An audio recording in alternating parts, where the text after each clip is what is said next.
সকাল সকাল চলে এসেছি মায়ের বাড়িতে। এক কাপ মায়ের হাতের গরম গরম চা খেয়ে গেলাম ভাস্তার পুজোর জামা কাপড়গুলো দেখতে। আসলে আজকে রাত্রেবেলা চলে যাব শ্বশুরবাড়িতে। বেশ মোটামুটি মঙ্গল বুধবার পর্যন্ত সেখানেই আছি। আমাদের বড় ভাই কলকাতার হেরিটেজ কলেজে চান্স পেয়েছে, তাই সবাই মিলে তাকেই ভর্তি করতে গেছে সেখানে। সকালে জলখাবারে মায়ের পছন্দের খাবারটাই তৈরি করলাম। বানিয়েছিলাম গোলা রুটি, সমস্ত সবজি দিয়ে আর ডিম। যেহেতু আজকে মায়ের বাড়িতে নিরামিষ ছিল, আমি এখানে বাঁধাকপি ঘন্ট বসালাম, ডাল বানিয়েছি, আর এখানে তৈরি করছি হচ্ছে ছানার বড়া।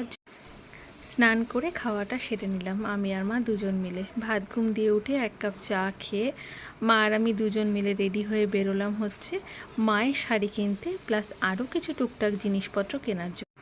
প্রচুর দোকান ঘুরেছি আজকে, কিন্তু মায়ের শাড়ি তো পছন্দ হয়েছে, কিন্তু আর একটা কুর্তি নেব আমি, সেটা আমার কিছুতেই পছন্দ হয়। শেষে কর্তামশাইয়ের পুজোর বাজার করে শ্বশুরবাড়িতে আসলাম।